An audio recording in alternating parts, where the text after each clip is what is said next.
Kaya boss, good morning, good morning. Project update tayo. Phase 3, Tanawan Park Place. Ito yung block 6, block 7, then block 9. Ito yung permit na natin para sa extension. Simulan na natin yung extension.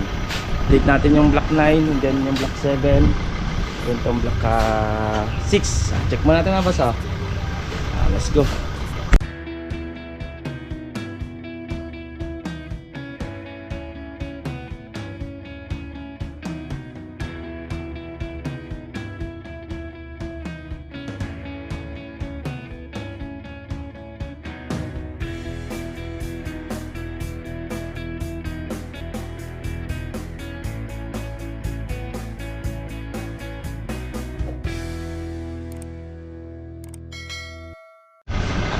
Kaya boss, good morning, good morning. Project update tayo. Phase 3, Tanawan Park Place. Ito yung block 6, block 7, then block 9. Ito yung permit na natin para sa extension. Simulan na natin yung extension. Update natin yung block 9, and then yung block 7, then itong block 6. Check mo natin nga boss. Let's go. Kaya konting pasilip ulit tayo. Block 6 ng Tanawan Park Place, Phase 3. Phase 3 tayo. Kabit na yung TV console natin. Ayan. Sa tibay pa lang 30 cm o 1 feet. Dito lalagyan natin yung TV console, and then yung plywood dyan, 3/4, para kung maglagay sila ng bracket may kakapitan. Okay. At parating na rin naman yung plywood natin, then yung pinto. Nabili na rin natin yung pinto para din sa storage. Ayan. Ito storage na. Ayan, abang tayo ng ilaw. Ilaw para dito sa ano. Ayan, kasi ito magkakaroon kasi ito ng ano. Ayan, parang beam dito. Pulos natin yan para di makita yan. Okay, kulay na tayo dito. At nandyan na rin naman yung permit para din sa extension. Nakuha na natin. Dito naman, ano na rin naman, at SPC na lang naman gagawin natin dito. SPC, ito, may kulay na tayo sa kisame. Yan, kulay na tayo sa kisame. Ayos na, grout na lang kulang na to. Tapos SPC, yan, halos ano na rin naman tayo, finish na rin naman tayo dito sa second floor. Pababa, hintay lang natin yung extension client. Ito, masaya na lang naman ito. Project update tayo ng block 6. Bit na yung ating ano dito. Ayan. Start na natin yung fence natin sa likod. Bit na yung wall ng TV console. Ayan. Ito yung tarpaulin natin. Ayan. Para hindi masira. Ayan. Ito yung sa building permit. Ayan. Office of the building permit is official. Yan. Ano tayo? At babalutan na lang natin ito ng ano. Balutan na lang natin ng hardflex. Yan dito, storage room. Kabit na rin yung pinto nito. Kabit na natin yung pinto. Yan. Okay, dito yung ano. Hawakan mo na ito. Ito naman, may muhon naman to. Pinacheck ko na kay sa ating team. Ayan, may muhon. May muhon na. Tsaka muhon doon. Dulo. Hati lang naman to. Hati dito. Kalahati lang naman. Yun yung finish. Adobe. Lupa oh. Ito yung ating ano, extension na gagawin dito.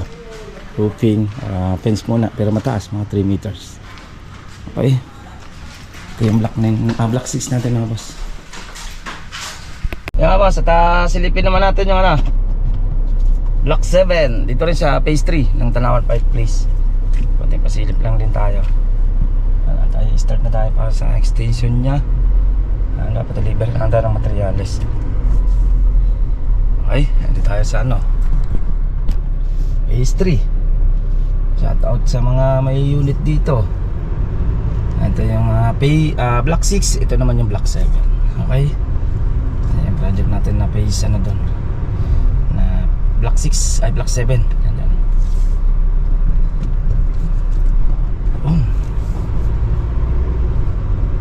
Okay, ayan o.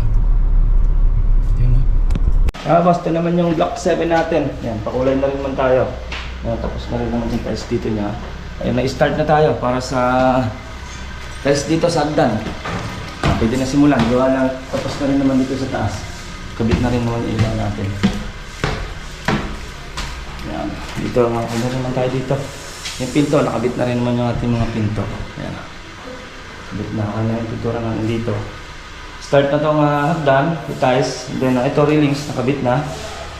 Kabit na rin naman. Start na yung hagdan.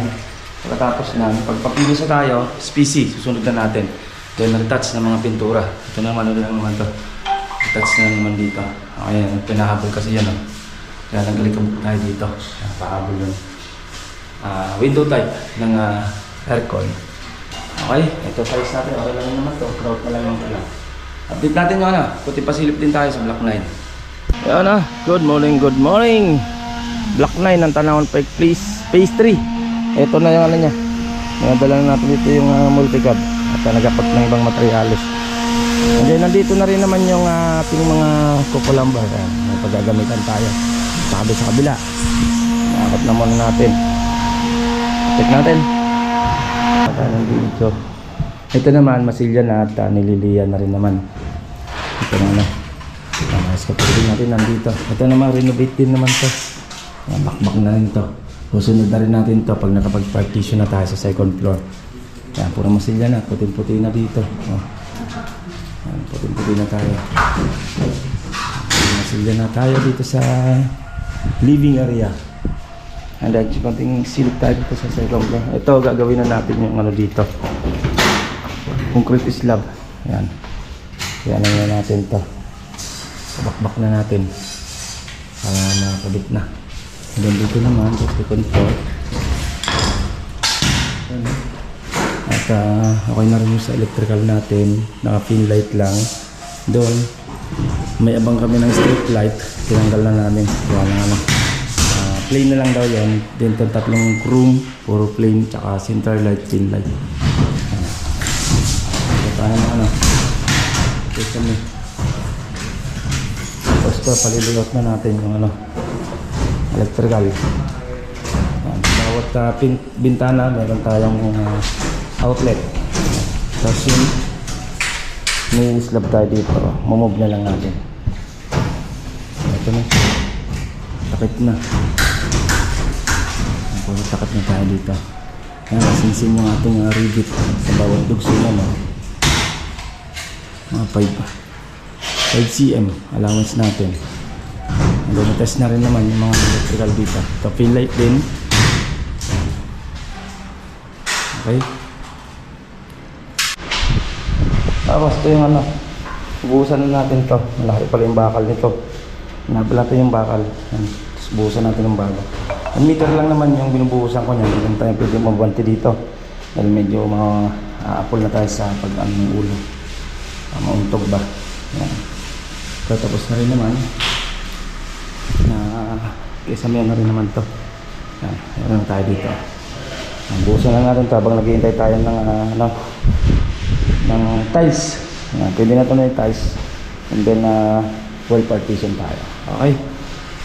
Okay. Yan boss, yan ang ating kunting pasilip dito sa ating project ng Phase 3, Tanawan Pike Place. Yung Block 7, Block 6, and then itong bagong bukas natin na Block 9. Okay?